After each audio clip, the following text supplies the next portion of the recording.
Thank you, Marty McFly, for giving that to Chuck Berry. All right. Good evening. It's the Conjugal Visit here on KGFRocks.com. I'm Free Ride along with Oh, I'm Guido. Guido. Yeah, that's your name. Yeah, That's your that's name. me. How'd you like that opening tonight? Johnny That B. was Good? great. That was good stuff. Yeah. If you all out there have been living under a rock like my friend Guido here, we just now, yesterday, Chuck Berry passed away at the age of 90 years old. That's horrible. Yeah, well, he lived 90 years, dude. I mean, he did have a good Still life. horrible. Yeah. Did he ever win a Grammy? I don't think he ever did. We can check that. Yeah, I'm curious about that. I don't That's know. one thing I don't know, actually. I threw you a curveball. Nice. Well, I don't believe in awards and shit like that, because you know what? Most of the time, it doesn't go to who deserves it. It goes to who the industry thinks is good or who they approve of, and I don't think it's right, and so I don't pay attention to that. Like, I remember back in the 90s, the late 80s, Metallica's Injustice for All was this is when I stopped watching award shows, and it was one of the greatest metal albums of all time, and it lost to Jethro Tull in the heavy metal category. How the fuck can Metallica's Injustice for All lose to a Jethro Tull album who's not even heavy metal? So ever since then, I just hated award shows. But if Chuck Berry deserves any kind of award, yeah, he does. I mean, he's iconic. Was iconic. He definitely paved the way for the lead guitar, believe it or not. Because there wasn't many people with a lead guitar, maybe Eddie Cochran, whatever, but just a guy out there playing the guitar and singing. Right. He's iconic when it comes to rock. Oh, he's iconic. I mean, yeah, the Beatles were heavily influenced of Chuck Berry, especially your favorite George Harrison was a huge Chuck Berry fan. Oh yeah, absolutely. And so was Keith Richards of the Rolling Stones. I mean, Keith Richards was way more. I mean, that was like his god. Chuck Berry was Keith Richards' reason for playing the guitar. I can tell you just by looking it up, I did find out that he won the Lifetime Achievement Award in 1984. Yeah. But he he deserved a Grammy, and the Lifetime Achievement Award is kind of like, hey, you know what? We fucked up and never gave you an award when you deserved one. Right. So now we're going to give you one. Or maybe it was the music came out before the awards were actually.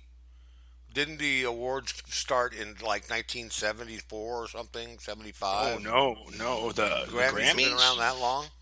Yeah, the American Music Awards started later, but the Grammys been around. Oh, I see. Okay. For a while, yeah. I couldn't tell you. I think before the 50s. Yeah. I could tell you now. That's the cool thing about the internet. Before I used to be the king of useless information, and I used to retain all this information when people would, if I would go to a party or something and somebody asked a question and nobody got it, I would make sure I would find it out so I would know it next time. That's how crazy I was, Right. This year is the 59th Grammy Awards. So it started in 59. Okay. In 1959 was the first Grammy ceremony. Okay. So after we're coming that, on 60 years. That was well after Johnny B. Good, though. Johnny B. Good came out in 1954, Absolutely. 1955. And I thought that the Grammys were earlier than 59, so maybe they didn't snub him. But, here's the thing about Chuck Berry, which I think is cool. He was very, very tremendously famous in the 50s, okay? He started to wane down in the late 60s down to the later 60s. Then in the early 70s, he had his biggest hit, which is a stupid thing, with My Ding-a-Ling. Oh, yeah. Yeah, My Ding-a-Ling. Mm-hmm. I mean, I love the song. It's probably the first song that I ever got introduced to Chuck Berry. But it's a funny song for Chuck Berry to be his biggest hit. I mean, with all the songs he had with Johnny Be Good, High School, what's the other one? I can't even think of No Particular Place to Go. No Particular Place to Go. Oh, yeah, the songs were Sweet Little 16, Roll Over Beethoven. I mean, iconic songs. Right. Iconic, and redone by the likes of the Beatles, the Stones, Right. everybody. You know. Yeah, Uh, you never can tell. A great song. Nadine, mhm, another great song. mhm. He used to jam with guys like Steve Miller and guys like that. He would just come out on stage with these guys out of fucking nowhere, and all of a sudden everybody said, "Wow, man, Right. that's Chuck Berry on stage with all these famous people." Right. And he just once the British invasion started in the early '60s, he gravitated to California for a while and Mhm. worked in studio works with the Beach Boys. He did studio works with a couple of other bands on the West Coast. So yeah, he did some good work. He did some really good work. He Yeah, was he did, and he never stopped, performing. Like this is the cool thing about Chuck Berry. Now, he had his first album come out in 1957. Okay, and right, he recorded all through the 50s, all through the 60s, and then in 1979 was his last album. He stopped recording. None through right, the 80s, none through the 90s. But in 2017, he released an album after right. all them years of not recording. So he still had some stuff to talk about, Yeah, and sure. it's it's going to be released soon. Actually, it's not released yet. This is the trend that's going on now, and I don't Right, know if because artists know they're going or what. But David Bowie did the same thing, where he died right, right before releasing the album. right. Yeah, definitely.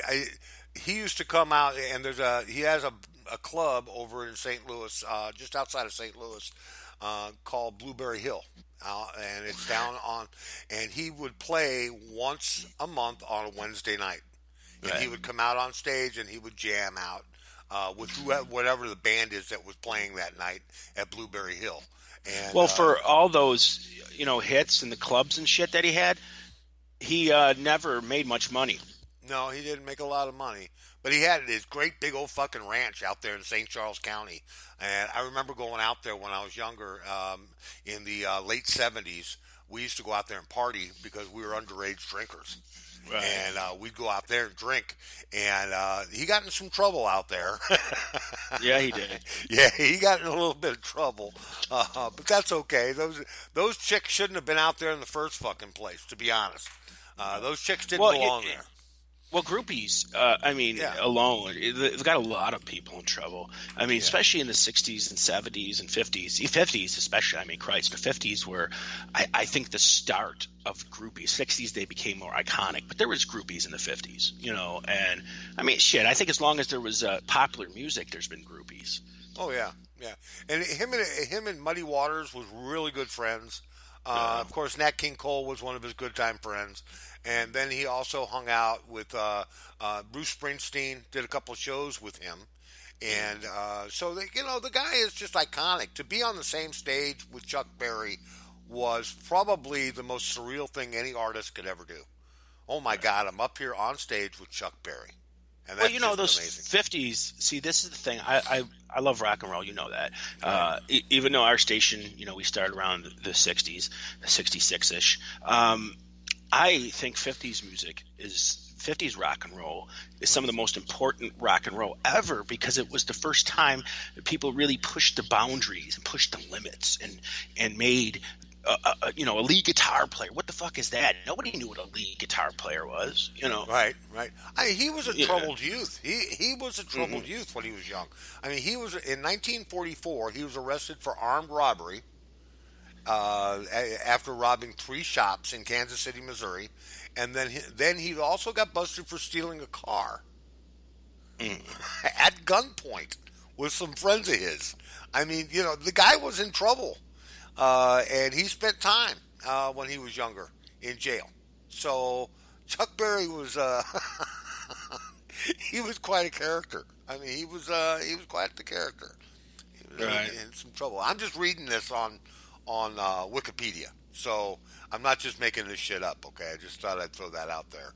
But he was quite the bozo when he was growing up. He was in a little bit of trouble when he was growing up. But after 1955, he mellowed out. He got into his thing, and of course, he did the rock and roller thing. So Right. yeah, yeah. Hats off to our lost friend Chuck Berry. His music will live on forever. And as the song says, if you listen to the wind blow, you can still hear him play for sure. That's right. And he wrote some songs that you might not even know he wrote. And Give us some examples, man. like that you think that other people did or whatever, like rock and roll music by the Beatles. Right. By the Beatles. By Let the me hear Beatles, some yeah. of that rock and roll music. Chuck Berry. Yep. Yeah, Chuck Berry, the Beach Boys did it. Here's one. Okay, he had to get credit for it because it was a carbon copy. Surfin' USA. Okay. Yeah. Chuck Berry wrote for the Beach Boys, wrote the music for Surfin' USA. Wow. He even has a song called "Back in the USA" that has the same beat, or it's the same music. Right. "Roll Over Beethoven," done by ELO and the Beatles. Wow. Pretty brown-eyed, handsome man, that was done by the Rolling Stones and a couple other people. Right.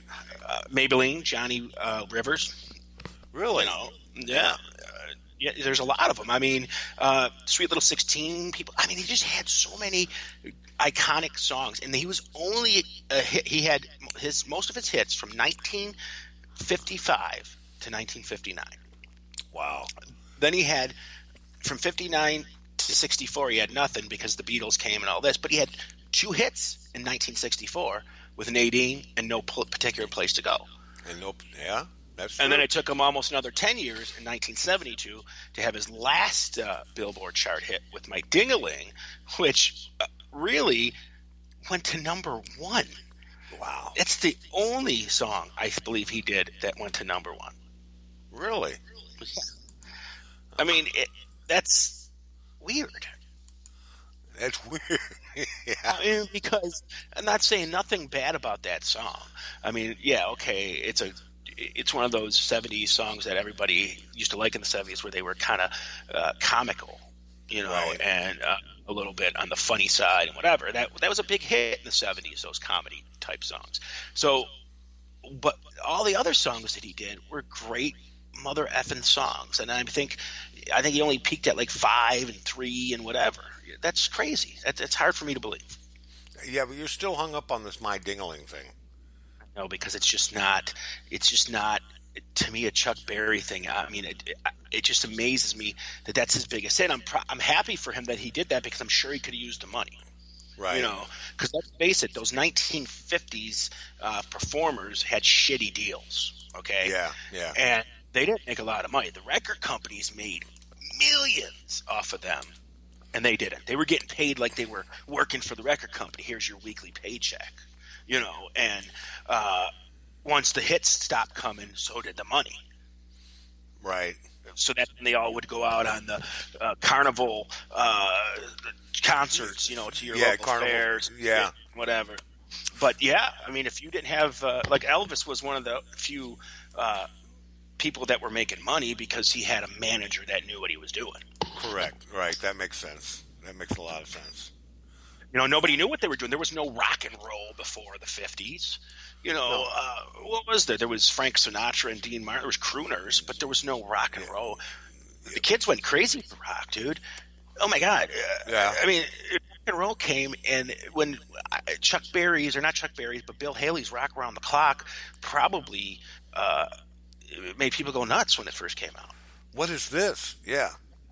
Yeah. Oh. What is this? What little? And they had like Little Deuce Coupe came out in the early '60s, and Rocket in the USA became a hit in '62, and all of this other stuff that that bled off of what Chuck Berry did, and Muddy Waters, and all these guys, and Fats Domino, and Little Richard, and all these bands that came from that era into the early '60s and mid '60s. And Rolling Stones, Stop It, The Who.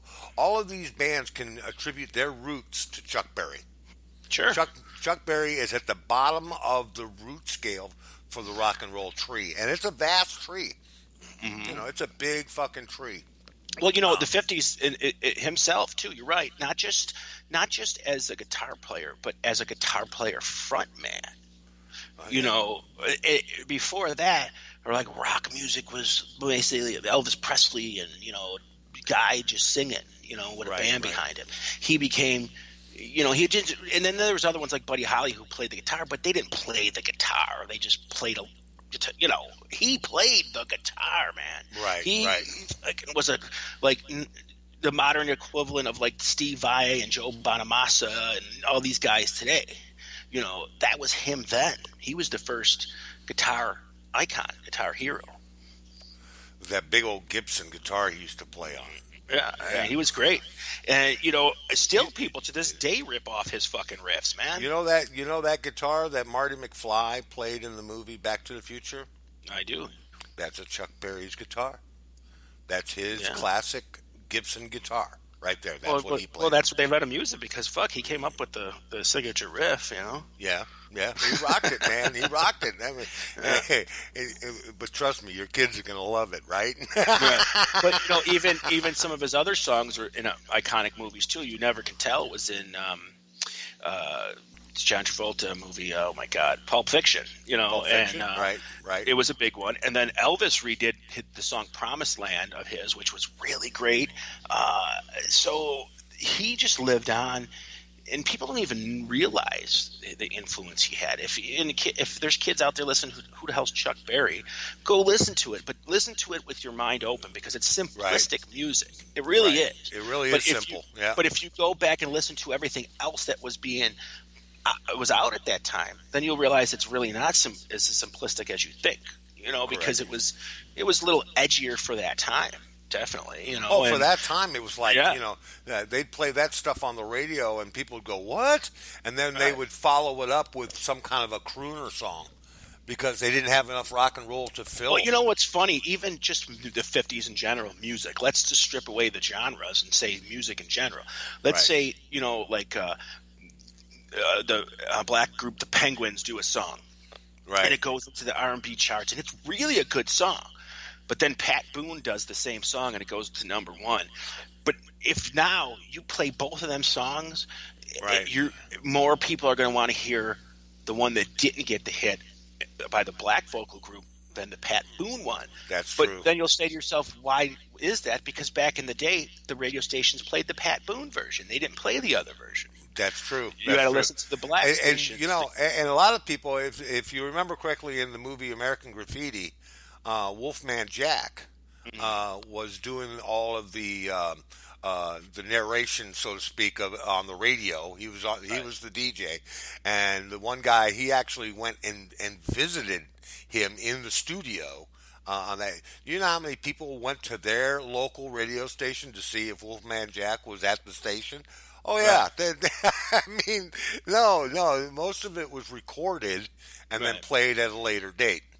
So it just, and that's the way it was back in the 50s. So everything was, like Johnny Cash. When Johnny Cash got on the air for the first time, it was all localized, man. It was just, you know, localized around the region. It wasn't necessarily Johnny Cash was a rock star first. Oh yeah, before he was country, absolutely. Yeah, absolutely. You know, I mean, Elvis and Johnny Cash and Jerry Lee Lewis, all them guys used to play together on the road. On the road, that's right. I know there's a story that Elvis and Johnny Cash did a tour together in a station wagon, popping pills the whole ride. Oh yeah, I'm sure they were. Amphetamines were the thing back then. You know, there's no question about that. They were all rocking. There's a picture of Johnny Cash. You can Google it. It's when he was in the 50s, younger, with a whole cake and a big spoon sitting in a bush eating this big cake, and it was him messed up on pills. And somebody snapped this picture, and they put it in Rolling Stone, whatever, and nobody realized it was him just being stone stupid. They thought he was just being a silly human being, but it was because he was really fucked up on pills. Yeah, he was really wasted. Oh, they were. That's a thing, too. But you know what was weird about the 50s and that and the 60s is all they needed was a good doctor, dude. They didn't even need a dealer. They needed a doctor. No, they needed a doctor. Yeah, that's right. it. And there were and no if that controls doctor back gave then. Them some, and if that doctor gave them some pills, they would go to the next city and say, "Hey, this is Elvis, and I need some pills." And that next city would give it to him, and they would just keep getting them. Yeah. Yeah, he's having a hard time staying awake at night doing his shows. Right. And then he'd stay up all night fucking buzzing. and then he would sleep all fucking day, and then But they'd it be on the. ultimately killed most of them 50 stars. The 50s people used the amphetamines, like you said. Elvis's probably heart gave out because of those pills, Oh I yeah, believe. no, oh without a doubt, Oh, without a doubt, and that's what killed him. it, he was taking pills to sleep, and then pills to get up, and then pills to go throughout his day. So it's like, dude, he's always popping pills. If you were probably a friend of Elvis, you probably just saw him popping pills all day long. You didn't know. You were just like part of your day, Yeah, it's a normal and thing. right, and it's probably what ultimately killed him. But Chuck Berry's case, he's 90 years old. What did he do differently? Why did he live to be 90? Exactly, exactly. We've got a really good guest tonight. It's Alex Skinbound from the band Skinbound, and he is the lead singer for that band. And he's got a great voice, and we're going to bring him in here shortly. Can't wait for that. That's going to be awesome. But I understand, man, you're looking for a job. Did you get yourself an interview tonight this week? No, we have to maybe go somewhere else first, and then we'll talk that. Oh, maybe go someplace else. Okay. Yeah. Is today some kind of a friggin' holiday? You're telling me it's a holiday? Yeah, you dipshit. It's St. Joseph's Day. You have no clue what that is, do you? Well, the other day was St. Patrick's Day. I know that one. Right. I didn't know about it. Who is St. Joseph and what did he do? Who is St. Joseph? Oh my God! All right, today is St. Joseph's Day, March 19th, the feast of St. Joseph, which in Western Christianity is the feast of the husband of the Blessed Virgin Mary. He is the foster father of Jesus Christ. Okay. So today is Joseph's Day. So it's St. Joseph's Day. And in some countries, in Spain, Portugal, and Italy, they also celebrate this as Father's Day because it's the father of Jesus, pretty much. Oh, I see. So, yes. And in Italian culture, it's very big. And they have the Feast of St. Joseph's, and they eat a lot of breads and a lot of sauces and a lot of fish dishes and stuff like that. So it's a huge in Italian culture. But also St. Patrick's Day, which just passed too, is Italian too in some senses because St. Patrick is an Italian man who drove the snakes out of Ireland. Oh, okay. Are you still with me? No, I left. You keep going in and out, man. Because I pause. Oh, you pause. Oh, well, Yeah. That's good though. I guess that's okay. Yeah, I guess that's okay. So it's a Catholic holiday. It's not a Protestant. It's a Christian holiday. It's a Christian holiday. So it's the guy who couldn't knock up Mary, but she got knocked up anyway. Right. So it's also not just Catholic; it's Christian. So it could be Protestant, Methodist, anybody that practices Christianity. Oh, okay. All right. Well, I'm sorry, Like man. I never heard of it before. Never heard The of it. Episcopalians celebrate it pretty big too. Matter of fact, Pope Pius V used his entire Roman Rite by the Apostolic Constitution in July of 1570 to make it a holiday. So it's been a holiday since 1570. Well, And you're just finding out about it. I've been living the lie, man. I've been living the lie all these years. Yeah. Okay. Well, we've got a really cool guest coming in, and he'll be in here shortly. But first, we're going to do cut off of their new album that's coming up. This is "Devil You Know" from Skinbound. Hope you enjoy it. We'll be right back with Alex right after this. This is KGFRocks.com. You're listening to the Conjugal Visit, and that's Skinbound, and that's not their typical sound. But God damn it, that sounded like something out of the movie Bolero or something, man. That was fucking cool. I like that. Welcome to the show, Alex. Thank How you. you doing? I'm good. How are you? Good.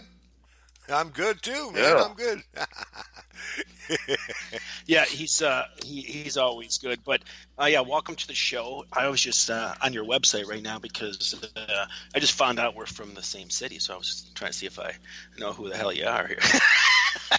So, but Well, if the tattoos don't give it away, I don't know, man.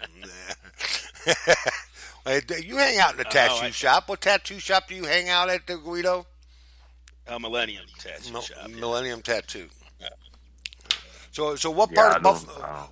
What part of Buffalo you hail in there, Alex? south.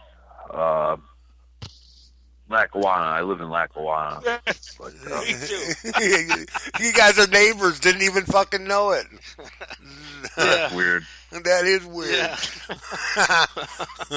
That's funny. Well, anyways, we probably have run across each other 1,000 times at Walmart or something. But that's cool. Probably. Walmart. I don't go to Walmart, man. Oh, boycott the Walmart. Oh, here we go. No, I just you know, there's some skeezy people there. You know, we only go to Walmart on tour because, well, there's a Walmart in every town.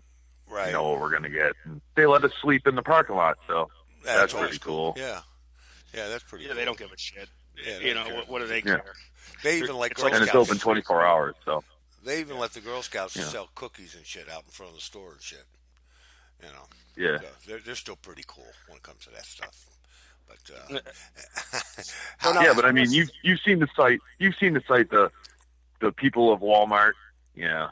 I don't need to run into any of those kind of people. Oh, and they're in there. They are in there. That's for sure. I know. I've seen them. Yeah, they are some freaky people, but you know what? Some of them are probably in my family and shit, so I shouldn't really, talk too loud.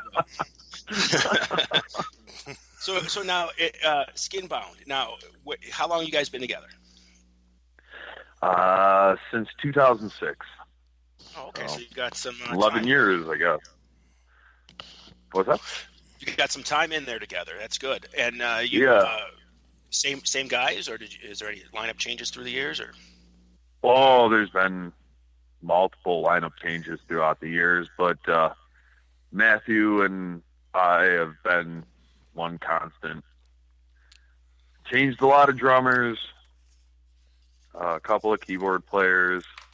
Frank's been with us since, I don't even know, 2009, 2008, somewhere around there. And bass players, been through a couple of them. Yeah, they're pretty much percussions. Yeah, the rhythm section we've had to go through, but because we divide the room into two parts, rhythm and ego, and the ego part's been okay. Okay, that's always good. The ego part's got to be great, man. Otherwise, there's no gelling at all. There's no gel at all. You gotta know when to say when. So well, most bands it's either the singer and the guitar player or a combination of both that have the ego issues. But I was in that category once. Yeah, we know about your Yeah, my exploits. So now, do you play specifically around the Western New York area, or do you venture out farther? Oh no, we tour the country. Yeah, we don't really play too much local anymore. Okay, that's good actually, because this city sucks for music. Yeah, well, damn. You tour around the country and everybody's like, "Oh, who's this?" And they check you out, and then you come play at home, and everybody's like, "Yo, who you guys?" Seen these guys a million. We've been around for 10 years. They've seen everything, Right. Yeah, they've seen you 4 or 5 times at the local. Aren't you guys going to kind of branch out a little bit? Yeah. This scene here is hard to get any recognition from. You can agree to that unless you go outside of it. Yeah. It is. Well, wait till they see us this summer. Yeah. This is going to be sick. This is totally different. We picked up another guitar player, Sage, and we got some new music. And man, when you guys hear this new album, you're gonna shit bricks. Very Devil Driver. Oh, cool! Excellent. Excellent. Yeah. That's great stuff there. And I know the song we just played was really good too. That's just now. I just threw it into the station's general rotation, so that will be played several times in a week now here at the station. Yeah, fantastic. Yeah, I like to hear that. Yeah, and I don't know if your songs are on Amazon or not, but if it's played on our station and it is, they can click the Amazon button and buy it right from us now. So when it plays. Oh, cool. Yeah. Well, Yeah, so, I don't know. I don't think it's on Amazon yet because we haven't released the new album. Right. But all our previous stuff is on Amazon, iTunes, Spotify. well, then it'll just send them right to your Amazon's account. So if they click on any Skinbound song, it'll just transfer right to your Amazon sales, and then they can buy it. They can buy it. Fantastic. Yeah. So we are very band friendly at KGFRocks.com. And we take good care of the guys that visit us on the Conjugal Visit because, if it wasn't for guys like you and bands like yours, we wouldn't need a station. You know what I'm saying? Because none of the other stations want to play it. It's just the smaller stations, and trust me, we're growing. Okay, and we'd love to grow faster, but it's okay. We're at a good pace, and we like to play the music of bands like yourself and mix it with some of the older generation music. And our genre spread is huge. So your that's song, cool. your song may come on, and then right after that, George Thorogood will play. Okay, so it'll play, and then you'll have like. And not only that, after George Thorogood, something like Testament might come on, or it's that diverse. And that's pretty good diversity.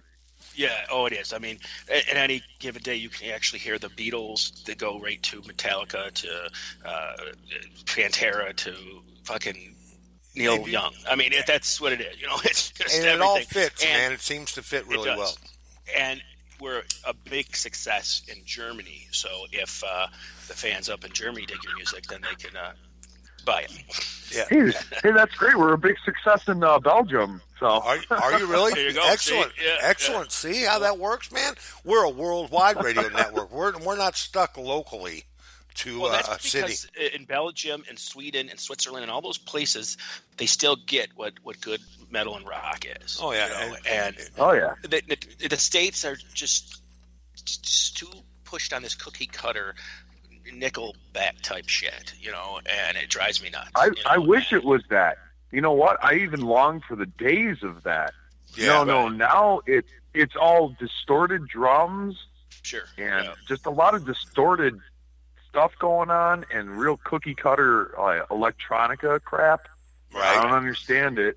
I'm not getting it. I tell you what, a lot of the bands like Rick Delosier and all these heavy metal bands from the East Coast are having a great success in Europe. I mean, Europe is just, they love and they do festivals. They don't just do concerts at a local bar, man. They do festivals where they have 10, 11, 12 bands all day. It's like Woodstock every day. Because I remember here in Buffalo working with a band in the 80s. A friend of mine was called Baphomy, and they were okay here, but in like Germany, they were like fucking Metallica.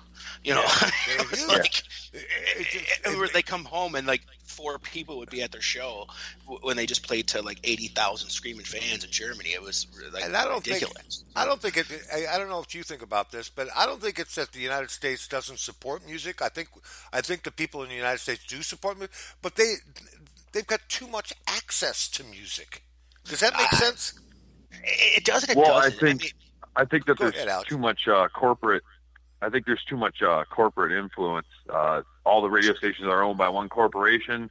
Right. They're going to tell these guys what to play, and it's the same 40 songs over and over on a loop, and that's all you can play. Right. And that is the major downfall of all of music. All of radio. Because if you look on, if you look on the top 40, it's the same fucking songs every week. Right. Well, that's why internet radio they tried to sabotage us last year by raising, because we pay royalties for every song we play. So they raised our royalty rates by like 110%. 110% and try to get us all closed down and we're the ones playing the stuff nobody plays. Yeah, we're playing. We're playing the Skinbound. We're playing Rick Delosier. We're playing stuff that the local stations aren't able to play. It's not that they don't want to. Right, and we're still playing songs too. I try so hard to go through, like you say, the mainstream music categories and try to find newer bands that fit our category. I'm coming up with these bands like 21 Pilots and this, and I'm like, this doesn't fit. What is this shit? And it's the rock in a way. It's not rock anymore, but I think metal now is where it's at. As far as rock goes. I also think that there's just too many genres. There's too many genres. Sure. Can't there just be metal? Can't there just be a band that's just playing what they want to play? Does it have to be shoved into a genre? And then all these kids are like, "Oh, what genre? Because I only listen to this genre." And a lot of people got pissed. What core is it? A lot of people got pissed off when Metallica worked with Lady Gaga on the Music Awards or something. They got so what? That's the way it's going, man. Get over it, kind of a thing. That kind of an attitude. I mean, get them on. Okay, I think they were. I think they were more pissed off that James's mic wasn't working. Yeah, I think so too. Yeah, yeah. They make big jokes out of it now. I mean, it's like, but it's true though. The industry pushes what we listen to, but it's you have your own ability now. Where back in the day when I was younger, I grew up as a child of the '80s. I had MTV and I had the radio. Okay, so whatever was on MTV and the radio is what I had to listen to. But now I can go on YouTube and just put in new metal or new rock, and bands that I never heard of will come up. But they used to play a lot more. They used to play a lot of different stuff back then, man. Yeah. I mean, when MTV Headbangers Ball, shit. Oh yeah, that was always a great show. Yeah, I got my introduction to Pantera there. Yeah, right. Well, the first I ones, remember Headbangers Ball with Ricky Rackman interviewing Pearl Jam, and he didn't know what the fuck to say because he didn't think that Pearl Jam was rock and roll or metal. I mean, the bands of yesterday, were played on the Midnight Special, which was a TV show that aired on, I think, ABC, and then Don Kirshner's rock concert came on right after that. And they would play these featured bands like Foghat and Jethro Tull and all those bands that were popular in the 70s. And then it evolved into, well, that's a great idea, so they made it MTV.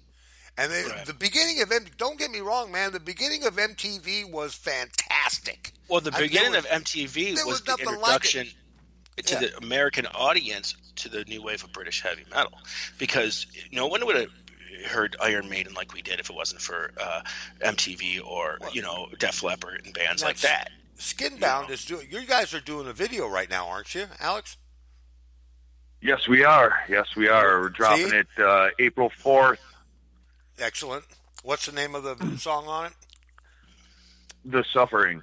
The Suffering. It's our radio rock, I guess. I hate saying that, but can't put out half of our stuff on the radio, so the regular radio. So this is our. You gotta have one that's radio friendly. We didn't intentionally write it like that. It's just we just play however it comes out is however it comes out. We don't ever try and pigeonhole something into this and that. We don't intentionally try and write the heaviest stuff or the lightest stuff or the most, radio friendly stuff. We just write it. And if it comes out like that, that's how it comes out. If you listen to any one of our albums, it's all over the place. Right. That's good. And that's what people want to hear. People want to have diversity, I think. And, there's some bands where I don't really like the band, but there's an album by them or certain songs by them that I do like, and that I think that's because they're diverse. And I think diversity gets you more listeners. Right. Well, I mean, cool. If it gets us more listeners, that's fantastic. I just, it's stifling of the artistic process to worry about that. Yourself in this.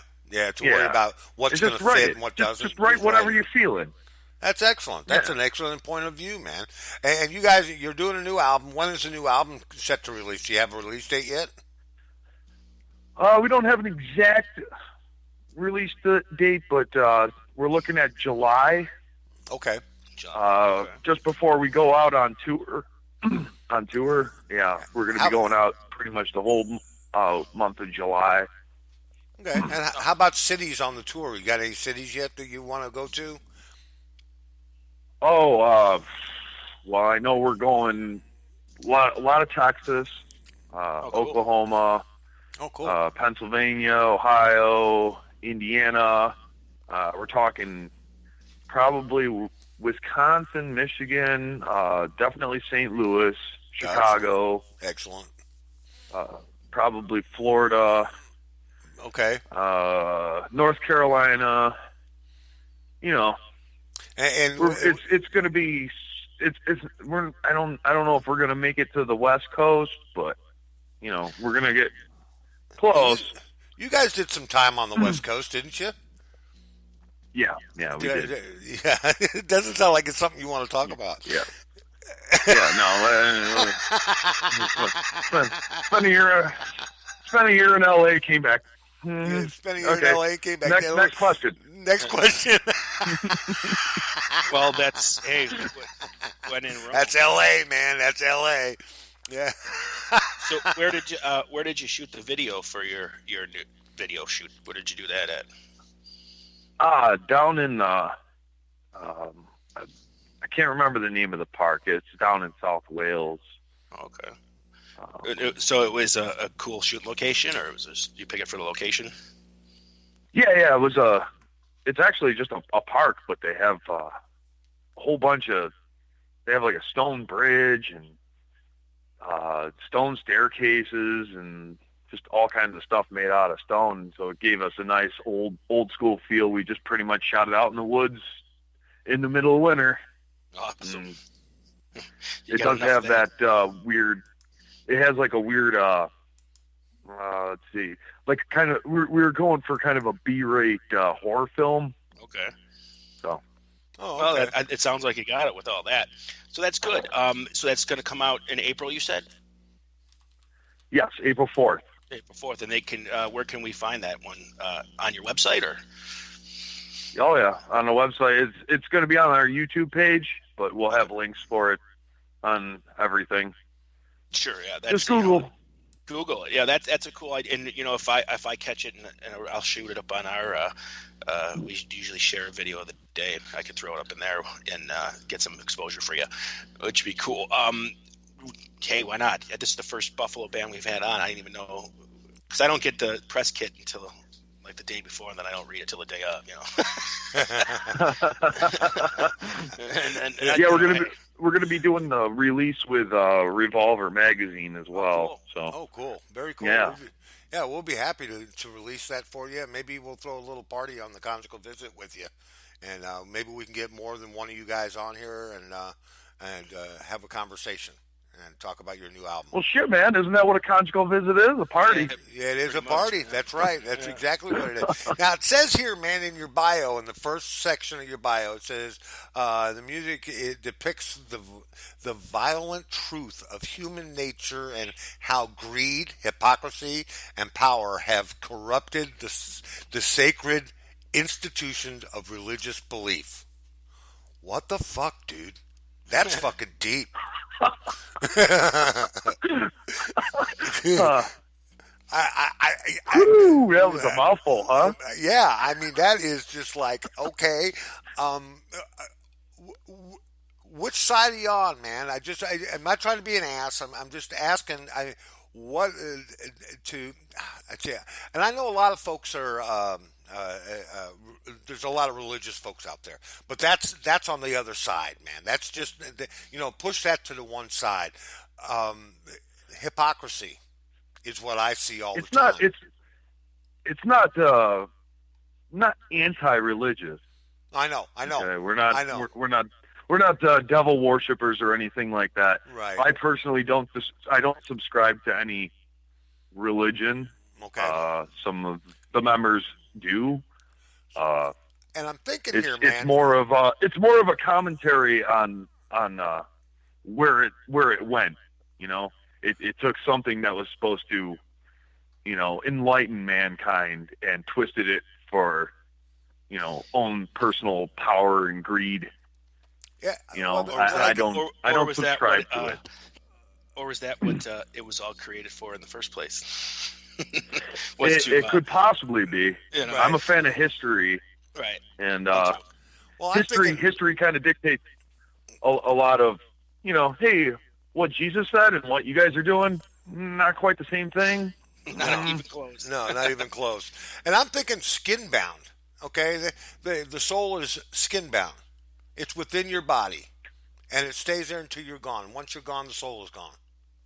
And I'm a firm believer of that. Okay, and the name fits that man, narrative. put the pipe down. Oh, the pipe is deep tonight, buddy. Oh, Jesus. And vast. I'm just thinking that says a lot, man. It says a lot about the band, and it says a lot about the music that you guys do. I was going to ask you, do you have a stage set for this tour coming up, or is it going to be just a straightforward stage?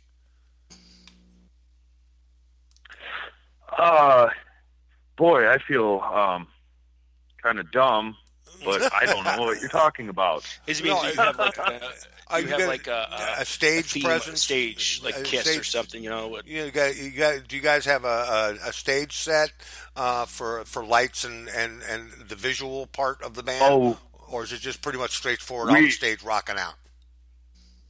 No, we always bring a light show.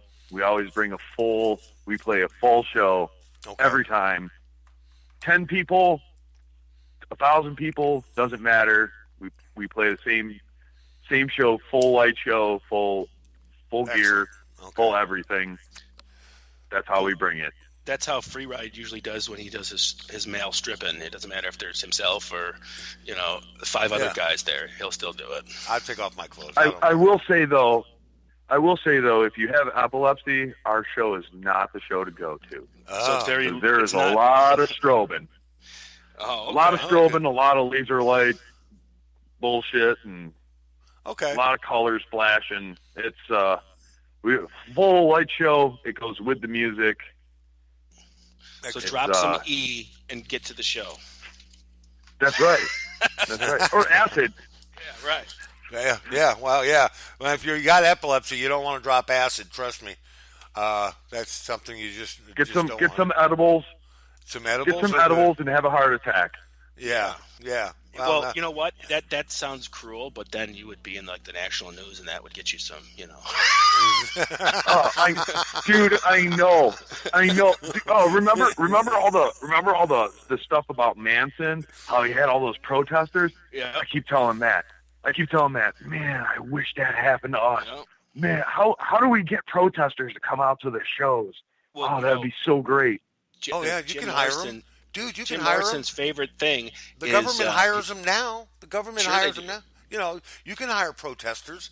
Get yourself some hot chicks. No. I don't want to hire protesters. You don't want to do it fake. I want to piss somebody off and get them to come out. Well, like Jim Morrison said, he said something in the media, and his manager said, "That's bad publicity." Blah blah. He goes, "There is no bad publicity. It's all beneficial." And he's right. Yeah. The worse Jim Morrison did, the more records they sold. It was just crazy. They they all wanted to see what he was going to do next, and he ended up killing himself in a bathtub. So, no, he didn't. He's alive. Still alive. Oh, I see. That's one of those conspiracy things you believe in. Right? He's with Elvis, and Elvis is dead. Yeah, but anyways, what's wrong with conspiracies? Conspiracies keep the world going, man. Conspiracies, they keep the world going. They keep. If we all believed everything they told us, we would be North Korea. Yeah, that's true. So, okay, Alex, that's but we're all on. We're all on that the world's round, right? It's round. Well, or maybe am I talking to some flat earthers? No, he's a flat earth. He's a flatter. He is. I'm not. I know I know for a fact we're on a globe, man. We're on a globe. Trust me on this. The one. lies you all believe. Yeah, he doesn't believe that we landed on the fucking moon, dude. Because we didn't. Hey, man, you could believe all. You could believe that or not believe that. I'm just saying, if the Earth is flat, where's the edge? Where's the edge? Right, exactly. That's my fucking point. Just find the edge. Yeah. If you could get me to the goddamn edge, right, I'll believe you. Well, that's the thing. Here's the thing: is that they hasn't gotten there yet because it's a lot bigger than we've been told, and maybe someday somebody. Oh. It is, and right now, Antarctica is, I think, where one of the edges is, and that's why Antarctica's. You're not allowed to go there without permission. Put the pipe out, man. Put the pipe out. Come down. What color is the sky in your world, man? What color is the sky? All right. Yeah. Alex, growing up, go man. But see, here's the thing: is I'm not one of those guys that I want to convince you that it is. I don't give a shit what you believe. You know what I mean? It's like I'm not one of those guys that this is how it is. No, that's what I believe. You can believe whatever you want. But I don't believe in gravity that keeps you on the earth. Okay, if you were in Australia, you'd fall the fuck off but gravity keeps you there. Yeah, okay, that's all nonsense. But the powerful thing about being us is that we can think whatever we want, and it don't matter, because the day still goes on. Yeah, he's full of shit. True enough. He's full of shit. So, Alex, growing up, man, I wanted to ask Alex real quick. Growing up, man, who inspired you growing up to be into rock and roll? Who'd you listen to? Funny thing, it was my cousin that used to lock me in closets and beat me up. Is that it? That angered you? Yeah, one day I got a bunch of blank tapes. I got a bunch of blank tapes for Christmas, and he said, "Let me put some stuff on there for you." And he gave me Slayer, Rain and Blood, Master of Puppets, and White Zombie. Well, not bad. And not bad. Shit, man. And then it was all downhill from there, I guess. Those are some iconic metal albums, and the cool part about it is you got two of the classic metal, and then one of the newer metal. I'm sure it was right around. I'm sure White Zombie was newer at that time. So you got, you got two classics and a new one. That's pretty cool for your introduction to metal. Yeah, and then he gave me Cowboys from Hell and Faith No More, and shit, I was. I have and I grew up on classic rock. My parents, they listened to Pink Floyd and Queen and Zeppelin and so they all listen that to shit. So they listen to 97 Rock. My dad used to, and then he said they keep playing the same goddamn 40 songs. So you think that they had a whole goddamn decade of music, and they play the same 40 fucking songs. Yeah, he's right. No, he was right. They did. They all do it now. They all do it. They all do. Yeah, and you know what it is? But see, that's the cool thing now is it's better, I think, for you to get your music on places like Pandora and Spotify and shit than on than terrestrial radio. Because first of all, the radio stations in Buffalo are not going to play your song. They're not. No way. I mean, because they suck. And so your best bet is to get it on internet radios or like you're doing with Spotify and iTunes and stuff like that, KGS, because people look, especially I think metal fans like to look for their music and find stuff that they never heard before. It's like the old days when the radio stations just keep getting worse and worse. Yeah, I don't know. It's painful to, like I said, it's all distorted drums and. Mm-hmm. I don't know, some guy singing almost gospel-y on a rock station. It's like, man, can you just at least play Lamb of God? Dude, I'd settle for whatever, just something different. I don't even give a fuck. Lamb of God. Just play some fucking Metallica. Dude, I'd rather just listen to Enter Sandman. Just play Enter Sandman. Right. I've heard it a billion times.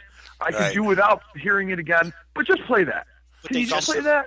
I know, but they just started playing Guns N' Roses on Buffalo Radio, so maybe they're going to get their someday.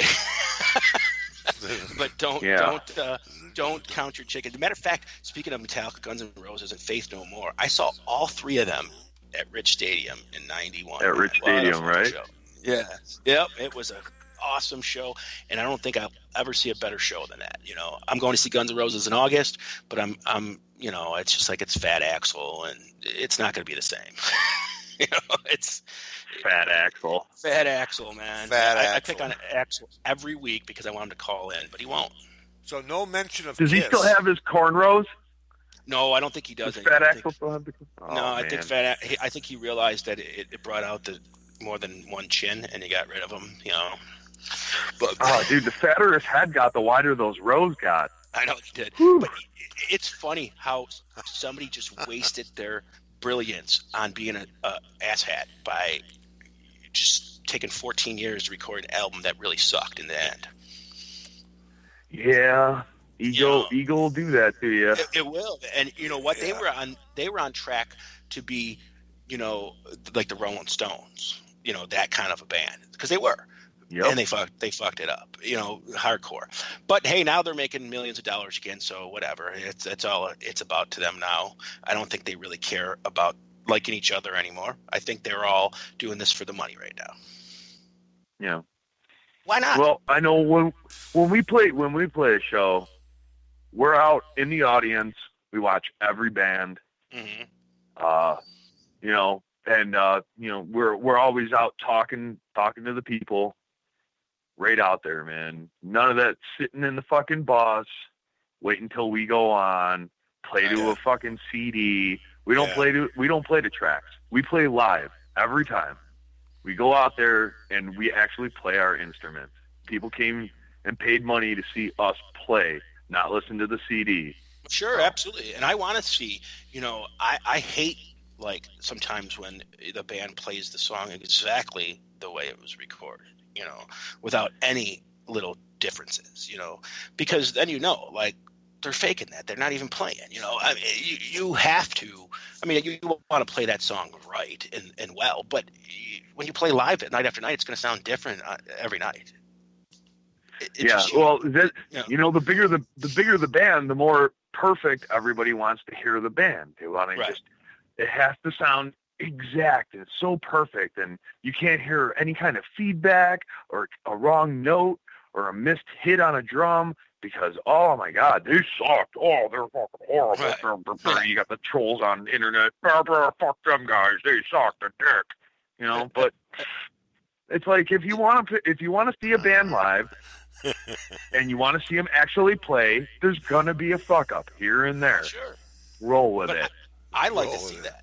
I like going to concerts sometime, and I went to see Ace Frehley once at the Hamburg Fairgrounds, and he was playing a different song than the band was playing. So he just said, "Oh, stop." He goes, "My fuck up." He goes, "That's what happens when you get old." And then he went and started playing the right song. Eric he's human. Eric Skinbound Rotten just punched in here and said Emery Park. Is that where you guys did the video? Park. That's right, Emery Park. Yeah. Oh, Emery Park. You. Oh, I know where Emery Park is. Oh, yeah. That was quite a while ago, by the way. I just now noticed the message was up there. So thanks, Eric. Appreciate that. That's a band member. That's your guitarist, right, Eric? Bass player, yeah. Bass player. Okay. Yeah, Eric. Next time when we do this interview for your new album, we'll have a couple of you guys in the band on the show, and we can all visit together, and that'd be cool. How special! Yeah, that'd be special. Then we can have even more crosstalk. Yeah, then we can talk over each other all we want, man. Well, that's our thing. It's not that we're cross talking. It's just that when he starts talking, he don't stop, man. He's like the auctioneer. I'll just knock your asses off. It's only because I control everything. Talk about egos. I have this huge ego, man. I can't help myself. So anyway. So, are there any bands on the tour you're going to be playing with that we need to know about? Oh shit, man! I don't know. I don't book them. I just play them. You just play them. Right. That's cool. You have played with some, pretty famous people in the past. I know you played with like people like Candlebox and Mushroom Head and even Kitty. You played. Yeah. With Oh yeah. Oh yeah. So, you've played at a couple of clubs I can't believe I didn't see. I used to go to After Dark and Club Diablo too. That's crazy, Yeah. And that Kitty show we played with at the Icon, man. We actually played the last show at the Icon. We played the last show at Diablo. We played the last show at a lot of places. Because they're all closed forever. Man, everything's closed.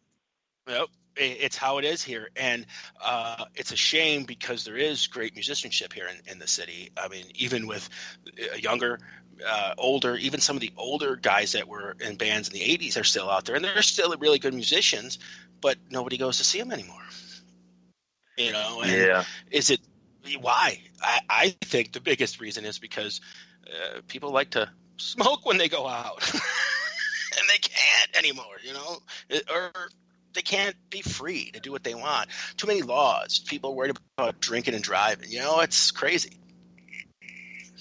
Yeah. Well, Or is it just the drinking and driving, the Buffalo's finest can't wait to punch you in the head the minute you.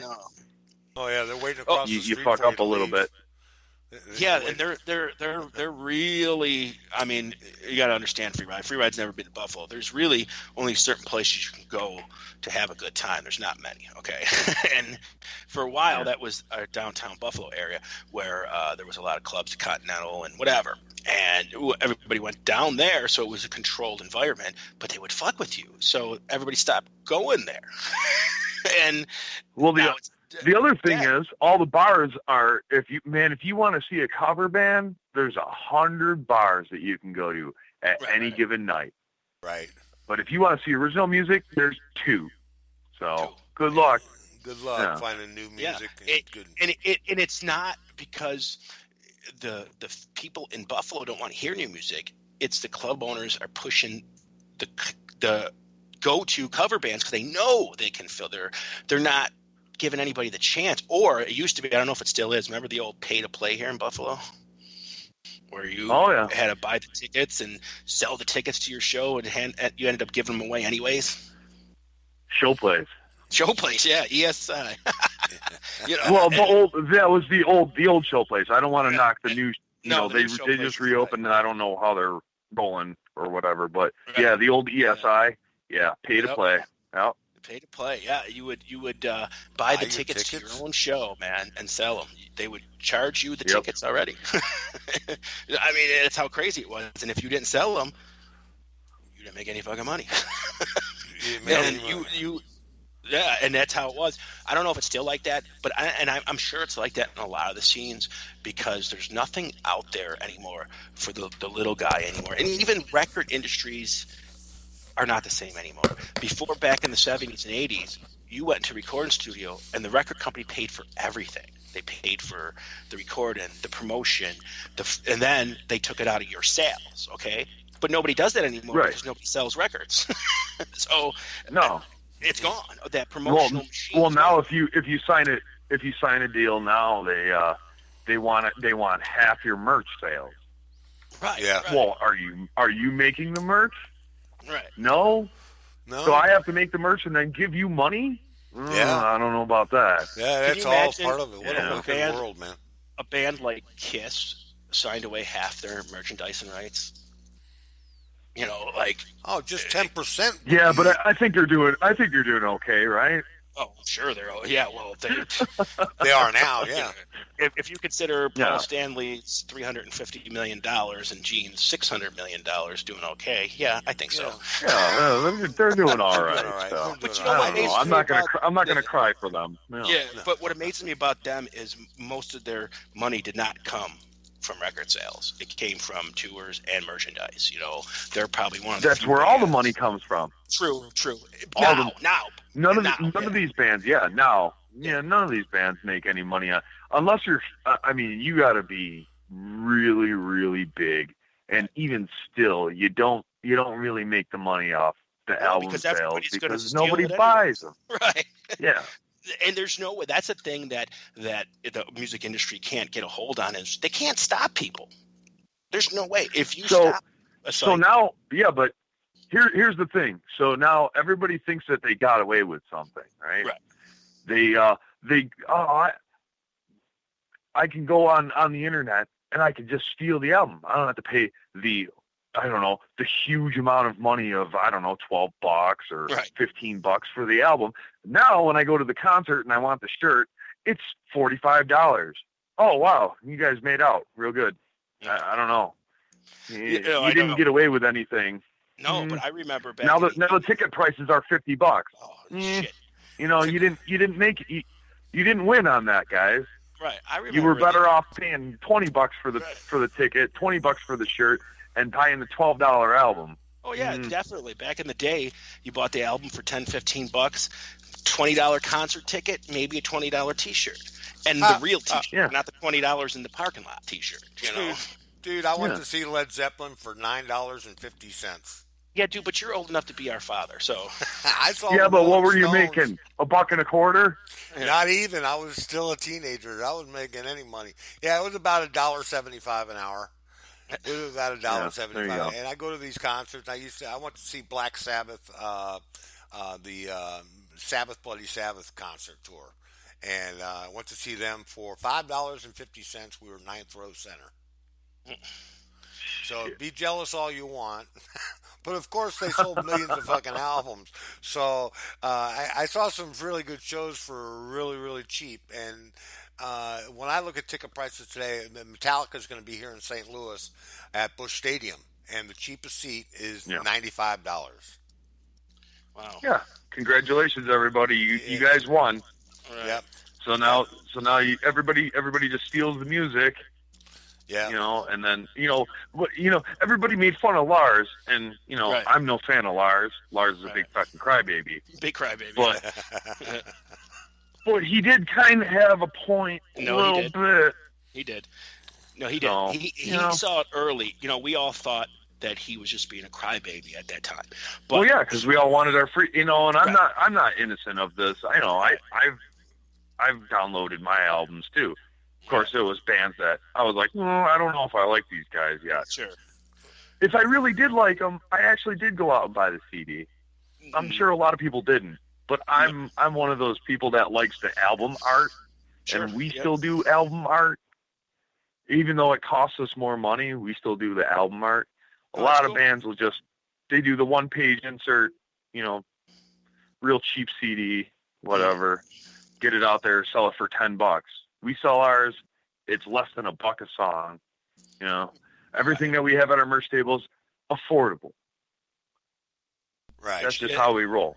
That's how it should be, because you right now, you have time to make your money when you make it. You want to get your name out there, and you want to get your songs out there. So if you're going to charge too much, you're not going to sell anything, But once you guys start touring with, you're the opening band for the Avenged Sevenfold Metallica tour, then you got it, That would be a good tour. Those guys have 50 roadies that set up all that crap. They got to pay all those guys. Yeah, right. Yeah, they got a world tour going on. So let me ask you this then, before we take a break here. What band would you like to open for? What band haven't you opened for, and would you like to play with? Devil Driver. Oh, really cool. Really cool. All right. See, it's Devil some Driver. insight, man. Got some insight going on. We found out who he grew up with and what he was listening to, and now we found out who he'd like to open for. So if any of you guys are out there listening, there you go. These guys are awesome. All right, I'm going to play the Judas Curse. Sound okay to you? Damn right. Yeah, okay. We're going to do that. We're going to take a real break. We'll be back with Alex in just about, 3 minutes and 40 seconds. Hang in there. This is KGFRocks.com, and you're listening to the Conjugal Visit Show. Woo! That was fucking different. Wow. Wow. Yeah, that was pretty cool. Pretty hard driving rock and roll there, man. That's some heavy, and that's your voice, right? That's your lyrics, right? That's me. That's you, huh? We're gonna have. I don't sound like it, but wow, that's what I do. Jesus Christ. We are gonna have to get you hooked up with our Monday night. We got a Monday night metal DJ who comes on the air. It's called the Monday Night Metal Enema Show. Rob Boyer. He's actually in a signed metal band called Conquest, and he comes on Monday nights. Oh yeah, we're. We're on management with Voodoo, mates or something. Yeah. Yeah. He does our Monday night show, so I'm gonna have to tell him to, maybe he can hook up your music and do an interview one day on his show, because he's the metal guru. He's our metal guru.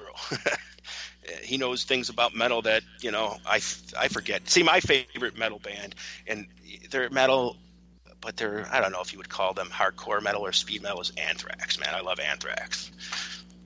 See, I love Anthrax too, but sometimes it's hit and miss with Joey Belladonna. Oh, absolutely. Sometimes it's hit and miss with John Bush.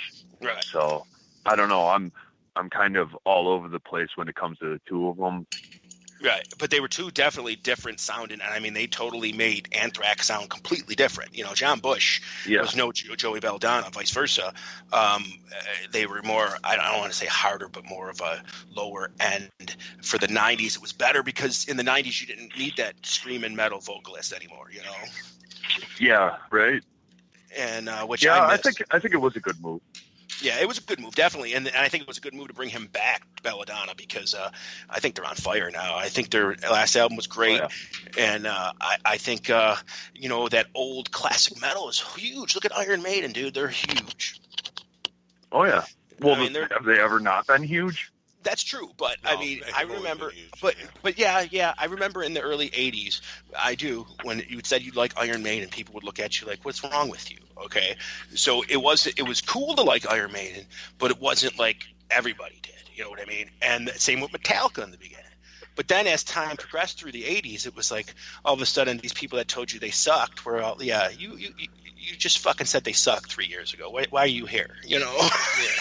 So it was kind of like it took time for those kind of metal bands because it was new. You know, that kind of metal was new in the early '80s, and people didn't know what to do with that. You know, speed metal and the real hardcore. Before that, metal was friggin' Led Zeppelin and Black Sabbath. Okay, well, Alex, how many genres of metal are there? Do you think? I mean, there's too many.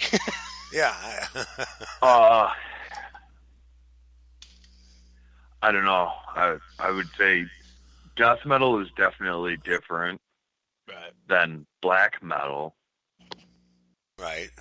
But like Lamb of God. Lamb of God is just metal to me. Right. Just like Pantera was just fucking metal. It was just metal. It was American metal. Right. Whatever. Right. I don't even know. Like everybody's like, no, you guys got to be in a core. We got to define you. What's your core? And I go, no core. We're no core. No, because I just played those two songs tonight, and they couldn't be any more different. I know, what a juxtaposition, right? Really, I mean, seriously, and that's, you know, and that's a great way to be, because it's more original. Not every song sounds like the Judas Curse. Right. Not every song sounds like that, and I think that sets you apart from what's out there today. There's a lot of indie bands out there and newer bands that are out there that play that, I call it anger rock, and that's all their songs sound like. And pretty soon they start to run together. But see, all these bands now, not in the metal genre, but the rock vibe, they sound the same. I have trouble sometimes differentiating different bands. Like, oh, that's this. Oh, I'm like, didn't that band just play? Because the singing to me sounds the same in a lot of this new rock, not metal, but rock that you would call, you know, new rock that you would play on the radio. They all sound the fucking same. Everybody's got that slightly gritty voice. Right. Yeah. And it drives me insane. It's like, I remember in the late 90s when, like, Creed came out. Now, that was the point where all those vocalists started to change their style. But Creed just stole off the way Scott Stapp just stole the way Eddie Vedder sang and just made it a little different. I think he stole Eddie Vedder's singing style completely, you know. Well, and then bands, everything came after that sounded like fucking Scott Stapp. Yeah, definitely. Well, I think Maynard said that you know, everybody's starting. He said he made basically the same point. He said, you know why? Because it's easier. It's easier than trying to sing high. High takes more talent, which I don't know. I have trouble hitting those registers too. So, but I'm no Maynard. Yeah, but he's not anymore either, really. No, he's not. He's kind of weird. Yeah, going really weird direction.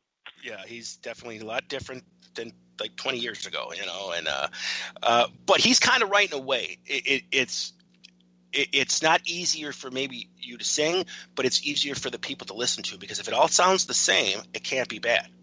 If you like, this song and all these 7 songs sound the same, how can it be bad? Yeah. Well, I mean, once Pearl Jam hit, everybody was like, "Oh, I got to sound like that." Right, absolutely. And I don't understand why, because I'm not. Well, because they were selling. Yeah, that's how it works.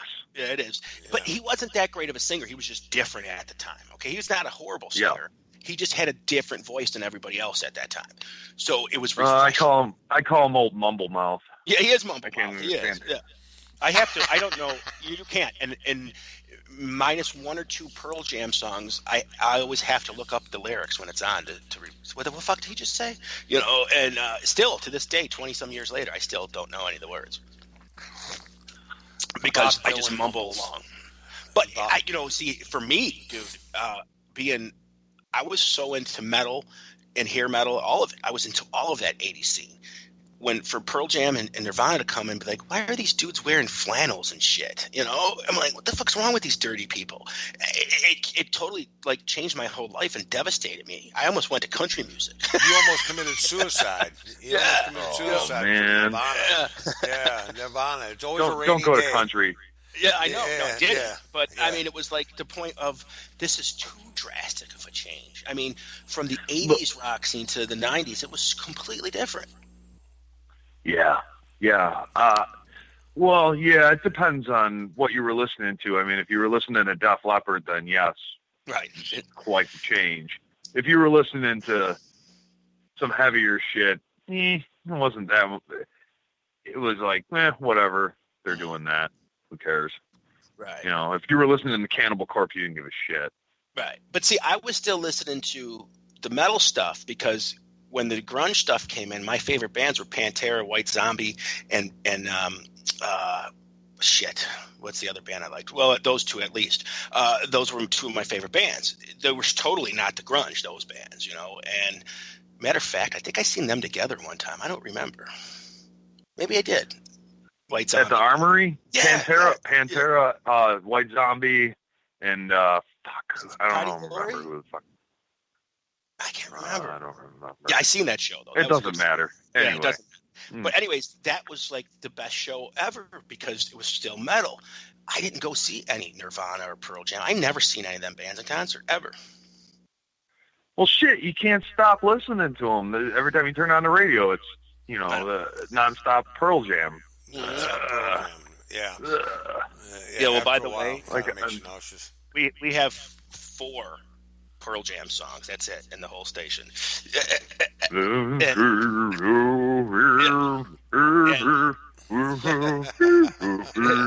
What the fuck are you saying? I don't understand what you're saying. It's just like, you could also say he was like the 90s version of Bob Dylan, but he didn't write as good as Bob Dylan. And he doesn't have Bob Dylan's money either. But you can't, we can't knock them. They're in the Hall of Fame, right? I guess that makes them great. Right? Oh, yeah. Yeah. With 2 was live it Black? Black's a great song. Spin the Black Circle? Yeah, that's a good song.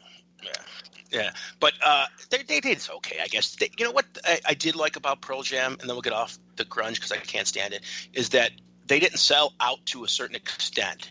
They stopped putting singles out and stuff, and they stopped with those high ticket prices. They fought for those lower ticket prices, which I thought was kind of cool back in the day with Ticketmaster. Yeah. So I have to give them credit. Well, all those bands that did that grunge thing, they were all from Seattle. Every single one of them was all from Seattle. Yeah. Stone Temple Pilots, Nirvana, Pearl Jam, Soundgarden. Everybody was from Seattle. That was the scene. They grew out of the garages of Seattle. Next is going to be the Buffalo scene. The Buffalo hardcore scene. You can be right up there with the likes of Google Buffalo. Buffalo is like a mole on the tuchus, right? Is that what it's all about? No, Buffalo is a great city. It is. It's just got some. I love Buffalo.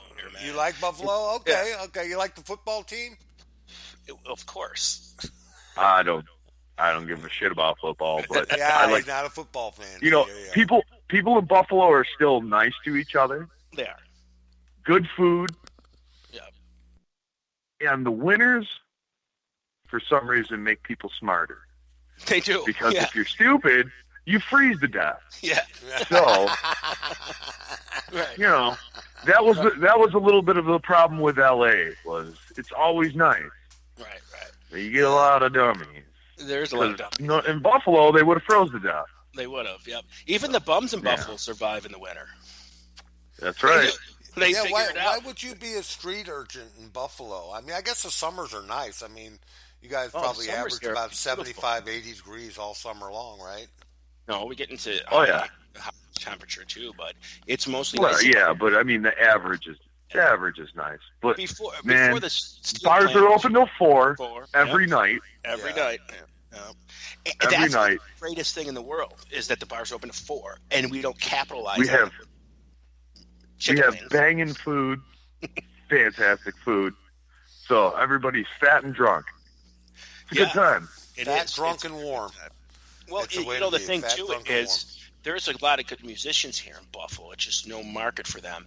And a lot of these like older musicians that I know personally from that were in bands in the 80s and 90s, they're out touring with big name people as part of their band. You know what I mean? Like going on the road with like Journey or something, we'll say, you know, and like I knew a guy here that a friend of mine, Dave Zilak, who drummed for Journey for a little while.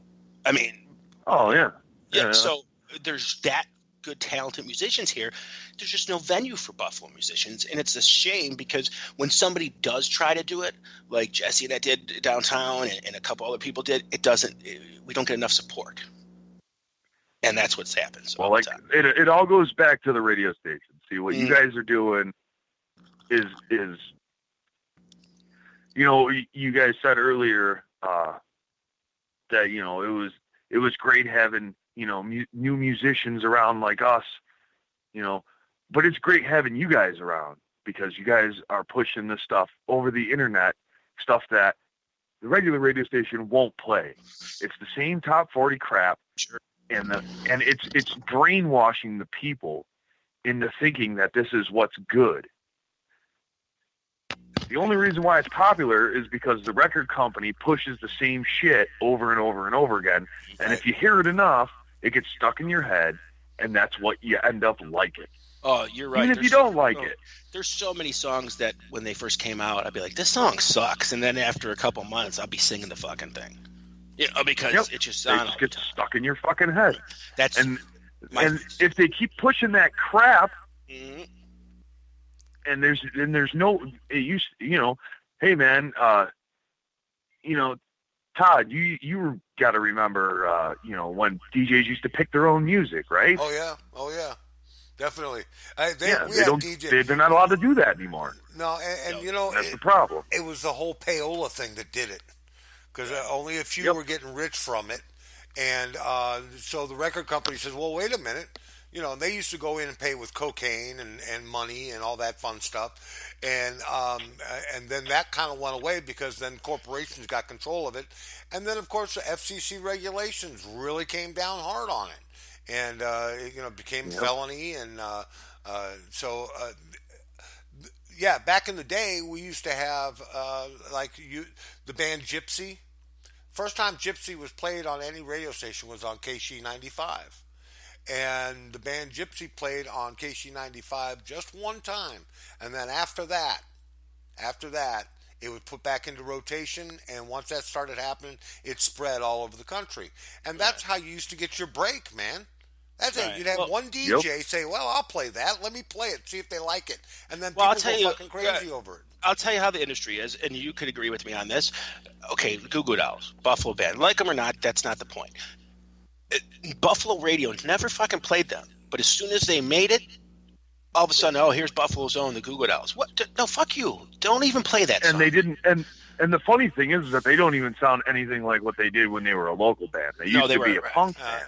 Yeah, and neither did Van Halen. Van Halen used to play fucking block parties in Anaheim and Orange County and around Los Angeles area, and they used to do garage shows, you know. And they didn't sound anything like their first album. So they were a Yeah. cover Yeah, band but too. I mean, but the point of it is Buffalo, and I'm sure other cities do this too. The Goo Goo Dolls were right in our backyard, and nobody ever heard of them. They go out into the world, get famous. Now Buffalo's going to play their music. I would tell, if I was the Goo Goo Dolls, I'd tell the Buffalo radio, don't fucking play my song. You know, I mean, we weren't good enough, 4 years ago. Now you're going to play They us. didn't support us, yeah. They Yeah, didn't support it's them. stupid. You back in the '70s, they used to have Oh, albums man. come out, man, homegrown albums where the radio stations put out the local bands in their area. They don't do shit like Yeah, that. yeah. This is leading down a dangerous path for me. I'm not gonna discuss this. I don't blame. I don't blame you. No, Yeah, but see, no. that's the whole point. Is I'm a protagonist. You know, I want to get people's things stirred up, and I want to get, if somebody listening from Buffalo area and the Buffalo radio disagrees with me, write to me, text me, Yeah. because you know what, Yeah. I'm not wrong. Radio industry. It's not their fault though. I mean, It's not their fault. You're right. It's not. it used to be one owner, one station, Right. and then they got rid of that regulation. Yep. So you can say regulations are bad, but some of those regulations are there for a good reason. That's a And fact. they That's got a rid of fact. that. And One one company, Clear Channel, bought out a shit ton of radio Yeah. stations, and they're Yeah, all it's a corporately monopoly. owned, and they all play the exact same thing in every city. Well, And every city that we go to, it's exactly the same. Yeah. Exactly. The music scene doesn't change. I mean, you could talk about Buffalo, but not everybody knows about Buffalo. But I'll tell you what, you just look at your local scene.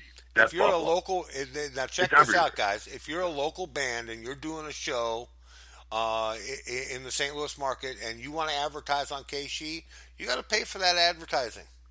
They don't support the bands. They don't. You're going to pay for it. And Yep. if KC is going to sponsor a show for you, it's going to cost you. Well, there's like many radio stations in Buffalo and like 3 owners of, there's Clear Channel, there's CBS Radio, and I forgot the one that owns Citadel. Citadel, right? So there's 3 stations, okay, and it's like there are 3 owners. They, like he said, they don't just own it here in Buffalo. They own it in St. Louis. They own it in Arizona. They own it in New Mexico. They own it here. They own it there. And they're all playing the exact same thing at the exact same Right. time. Yep. And then they've got radios like Jack FM, who's just like actually a terrestrial radio station, but it's a satellite link that plays the same station to like 300 markets at the same time. So you can be listening to the same song here and in like 300 other cities at the same time. So it's become corporate. They pick the commercials they want to play. They're getting big money for it. So then these companies will say, the Ford Motor Company might say, I don't want Black Sabbath played around my music or my advertisement. I'm paying you $7 million. No more Black Sabbath. On That's any of how them. it happens. In Right. all these cities. Right. Yep. Right. And that's what happens. So it's- as our band goes, we need you guys. We need all of you. These internet radio stations, you guys are doing us a service. we appreciate that. There's many of, that's the thing, man, is if we can get internet radio to pick up, there's more internet radio stations than there is regular radio stations. And the thing That's part of the problem, though, is that there's so many. But that's what scares the clear channels of the world, because we're commercial free for the most part. We rely on banner ads, okay? B, we play what the fuck we want. And we're playing stuff that nobody's heard of before. Okay, we're playing stuff that people forgot about, and we're playing stuff that doesn't even exist to the market yet. New stuff that's that new. So they're not doing that, and they're scared of that. And pretty soon, we're going to either be squashed out or on the top. I'm hoping for the latter, but the bigger companies. Well, Payola hasn't gone away. It just changed forms. It did. Payola is now with the business, with the advertiser is the payola. You know what I mean? It's like if you go to Clear Well, Channel.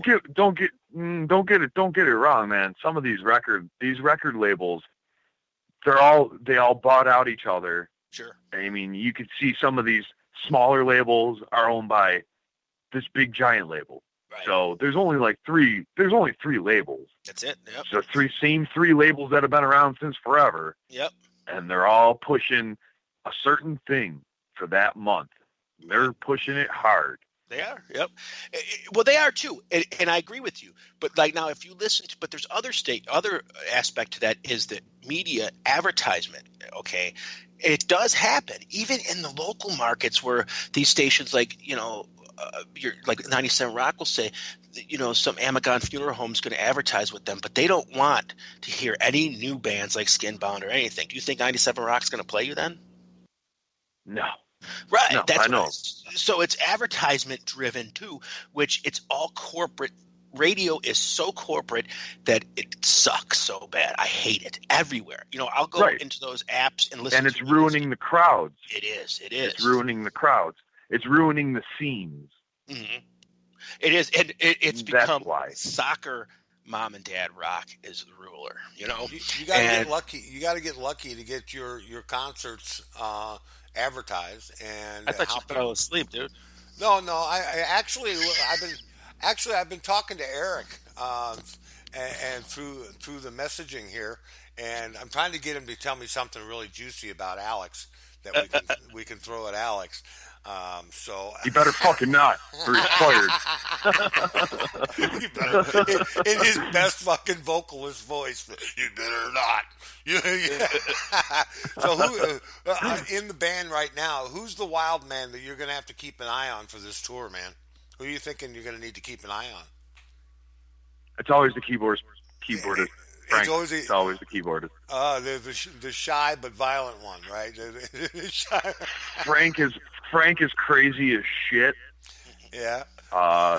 And if you come to our show, you'll see him at the merch table where he does some crazy shit. And when he gets up on stage, he does backflips and all kinds of crazy shit up there. Outstanding. He's a madman. He's a madman, huh? Name the guys in the band for us. Give us and what they do. Frank's keyboard, Matt is guitar. We just picked up Sage. He's rhythm guitar. Eric is bass, and Jake or JJ is drums. And who cares about me? Oh, wow. Hey, you're a big part of it, man. You're a big part of it. Your voice is an instrument, dude. Yeah, your voice is an instrument. Come on, stop it. You know that, right? Let me fake some modesty, God damn it! All right. There's no modesty. And again, you guys have a video coming out April 4th. Is that right? That is correct, sir. Okay, and then and the a album, tour this July. It's starting in July. And an album. Hopefully in July. A new album coming out. Yes. It was filmed at Emery Park. Hey, how We're many doing that songs? crosstalk again. Hey, we got crosstalk. You keep talking over me, Guido. And how many songs have you guys laid down already? How many songs are going to be on the album? There's 6 in an intro. So 7.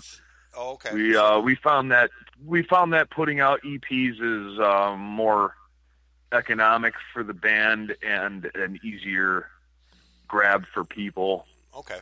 If we write a full length album, people got to wait even longer for it.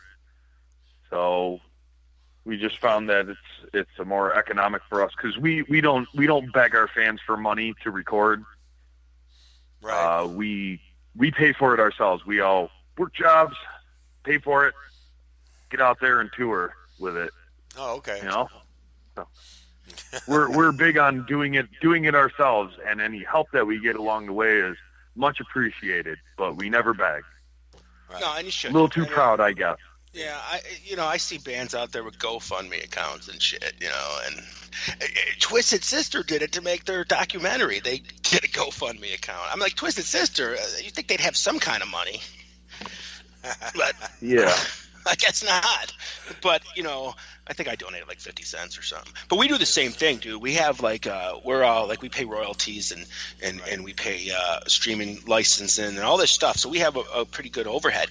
But we don't beg for money either. We have a donate button on our screen. If you want to, go ahead. If you don't, whatever. But we also sell some merchandise and stuff. That's how we do it. Same as you. You want to buy KGF Rocks T-shirt, a little bit of the cash we keep, and so that's how we try to do it. But it's hard because you don't want to beg people for money, and but sometimes you almost need to. You know what I mean? To keep the dream going. I know all about that, but I hate getting money from people unless they're, I like to give them a product. Don't just give me money. Right. Here's pay for something that we put our hard work into. Right. That to us is an appreciation. Right. Well, if we put down all the work for the album, buy the album. Mm-hmm. Yeah. We'll pay for the money from the purchase of the album pays for the album eventually. Right. It's the same thing with the station, isn't it, Guido? I mean, we're constantly evolving and we're changing and trying to bring in new listeners, and we're always trying to expand our horizons. And as far as the station is concerned, it's hard work to keep everything up to date, and it's beside the money because we love doing it. And if we didn't love doing it, we wouldn't do it. Well, the thing of it with everything. I hear you there. Yeah, the music scene in general, man. If you're in the band on this radio thing, because neither one of us, your band and our station, we don't have any corporate people pushing us or driving us. We don't have any, corporate support from anybody. We're kind of like the same entity. We're both just, music lovers trying to make our dream come alive. Yours is to have your successful band, and mine is to have a successful talk show, radio show, whatever. And like you said, working together makes it much easier for all of us. And that's the way radio should have been all along. You know what I mean? It's music lovers helping each other out, but it's not, and it saddens me, and it needs to go.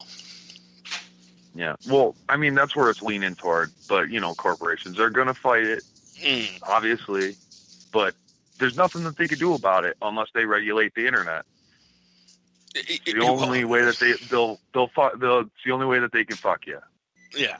As long as we keep them away from regulating the internet, it'll go where it needs to go.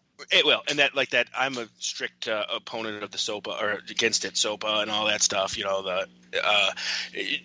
Fuck that. I mean, there's not a lot of freedoms that we have in this world, and the internet makes us smarter, and that's what scares them. They can't lie to us all the time. They can't keep lying to us. And you're right. They do censor now, man. Facebook, I'll post stuff like a political post or something, and it's gone. Why? Why is it gone? I didn't say nothing bad. I didn't break any terms of service. But we don't know. It broke a violation. What? Which one? And then they don't answer you back. Yeah, they don't answer you back. You guys, so on the tour this year, it's going to be all stateside, right? You guys aren't thinking about going maybe overseas to do it, okay? And as far as that's a lot of cash. That's a lot of cash to get over there. Yeah, it is. I'm sure passport. It is.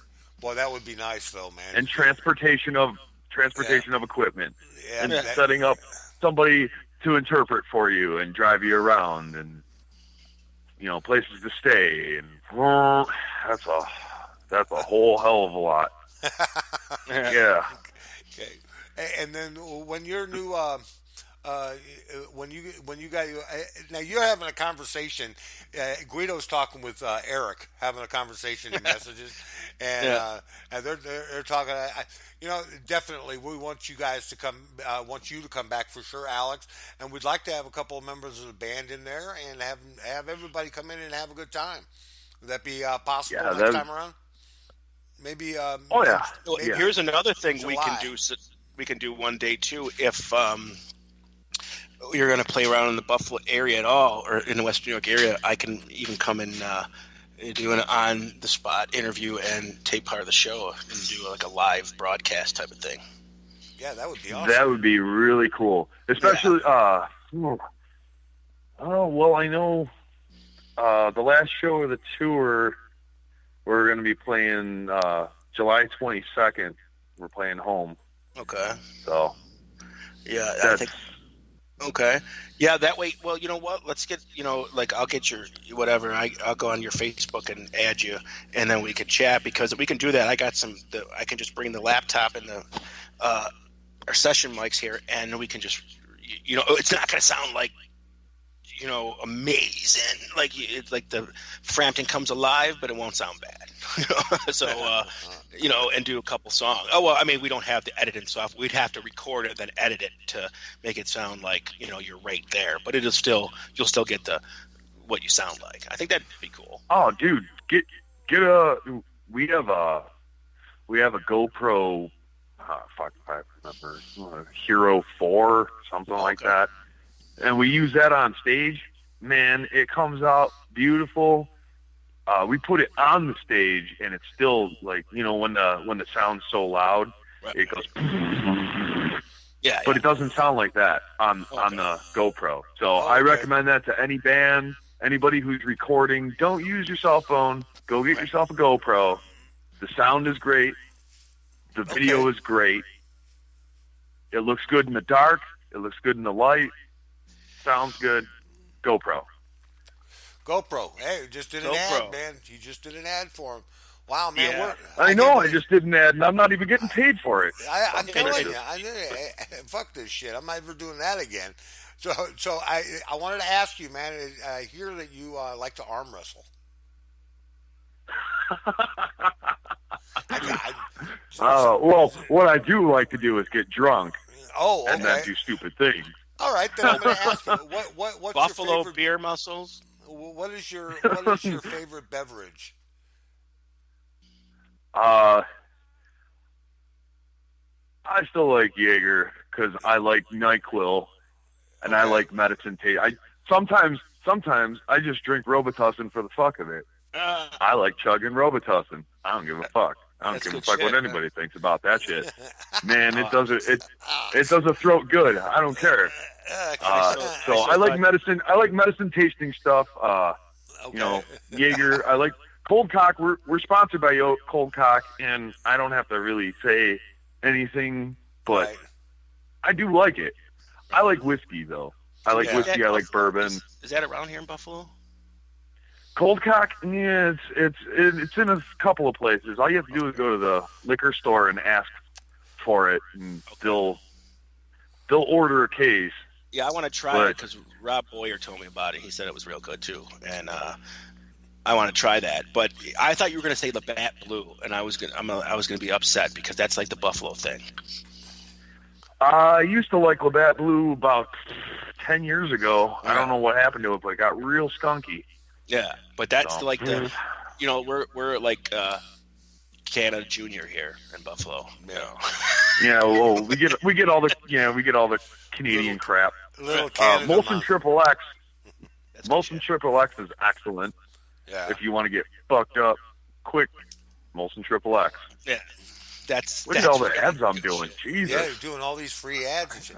Now, we did want to do one more ad. We wanted to, Yvonne over there at Voodoo, great group of people. They're awesome. They're moving the Black Carpet Affair to, I guess, to August, if I'm not mistaken. August 5th and 6th, I believe. Correct. And Yvonne is awesome. She helps bring these bands to us, guys, and it's a great company. If you're looking for a great promoter out there, if you're in a band and you're looking for a great promoter, she does a fantastic job, and I want to thank her for helping us out. Voodoo Queen Management Magazine.com. Yeah. Or you can just go to kgfrocks.com, hit our links page, and all of her links are on the links page. Yeah. And because she's actually, we're like considered her like like the fifth member of the Beatles. She's like part of the station. She's a big part. We appreciate her. Yeah. She never lets me down, and she always brings us fantastic guests. You know why? Because Free Ride is an old school hippie, and he gets stoned all day. And then I call him on Tuesday, be like, dude, you got anybody for the show Sunday? Oh no, man. Let me see. And then he's got nobody. So then he calls her, and then he's got somebody. Yeah, So Yvonne, all I got to do is her. ask her. She's so awesome. She's fantastic. Yvonne's probably the best thing that's ever happened to this band. Oh, that's awesome. Oh, Hands that's down. awesome for you to say. And she is just fantastic. She's a lot of fun. And I still haven't met her yet. I keep going to these shows, and she won't be there. And then she'll go to a show, and I won't be able to make the show. And so one of these days we're going to have to hook up because I haven't talked to her. And, I haven't met her face-to-face, just like I've never met Guido face-to-face. And but I can't wait for you guys to come to St. Louis, and I'll get to visit. I will definitely be going to that show. I won't miss that one. All right, man. We look forward to seeing you there. Yeah, I hope we can make it. And listen, we're out of time, and I want to thank you for coming on the show. Another great guest. Bravo. Thank you so much for joining us tonight, Alex. And good luck on this summer. Thank you. Good luck on the summer tour and on the new release. And I hope everything is roses for you, buddy. And let us know. I mean, you don't go away, man. Let us know, and we'd love to have you back on in July and for the album release. And we'll be happy to help you guys out with that. Oh, thanks, man. Really appreciate it. Thanks for coming on the show tonight, Alex. Yeah, you have a good night, man. Thanks a lot. It's been a pleasure, buddy. Thank you. All right, man. Take care of yourself. Yeah, all right, bye-bye. Awesome. Yeah, Good, man, that was great show. Great show. About time you fucking got somebody from my neck of the woods. Oh yeah. Well, it wasn't me who did it. It was He's still here. Hey, man. It was Yvonne.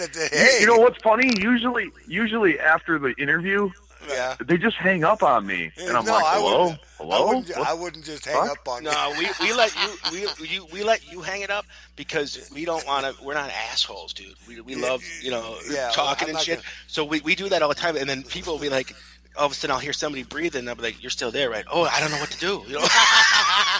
Yeah. No, they always just hang up on me, and I'm like, hello, Yeah, what the fuck? We don't like to do that, but if you want, you can, man. It's up to you. Alex, I tell you what, man. There's let's see, let's go here. There is approximately 4 minutes left. If you want to stay on with us, all we're going to do is let everybody know that on KGFRocks.com we have rock and roll 24 hours a day, 7 days a week. Monday nights is Rob Boyer, and we'd like to welcome back Wild Bill Hill twice a week next week. We also have DJ Diamond for her lunch show on Tuesday, and then we have John, who is actually Zookeeper Bob. The Zookeeper, and he is now on 3 days a week, including his Saturday show. Does a great show. And don't forget, this week I didn't do my free brunch program, but I will be back next week to finish 1968. And we're not playing the hits, we're playing the B-sides from 1968. Still got some Beatles left, some Doors, and some other good stuff that was released. I know last week I listened to you and I took a nap. You took a nap? Yeah. Yeah, well, it's not the hardest, Rock. But look, it's going to take me It's going to take me several weeks to get to 2017, and then I can play bands like Skinbound and all that stuff. So I'm gonna. Oh, you're a sweetie. It's gonna be a long time, man. I had going through the years. My old band was just like that. Your band.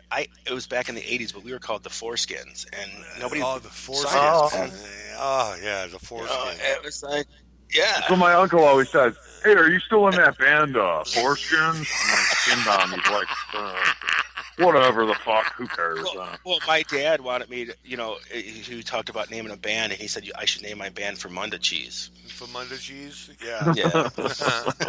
From under my balls, right? Yeah. I said, that's actually a good name. I'm like, yeah, but I never did a band, so.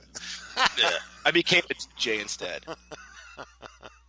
Well, we kept another guest till the end of the show. Alex, once again, thank you so much for coming on the show tonight. We had a really good time. And don't hang up because we'll talk to you after the show. But we want to thank everyone for joining us. And thank you, Eric, very much for coming in to the Shout Box. Didn't mean to ignore you, man, but we got into some pretty heavy conversations with your good friend here, Alex. And we do appreciate you coming in and listening to the show tonight. Tell everybody about us here at KGFRox.com. You know, we just love to have you guys and bring in your friends and tell them all about us here. But that's it for us tonight. We've beaten this one to death. Say goodnight, Guido. Good night, Guido. And Alex, say goodnight, buddy. Good night, everybody. Good night, everybody. Everybody have a good evening. This was the Conjugal Visit. Big fuck. It's Sunday night, and this is the Conjugal Visit on KGFRocks.com.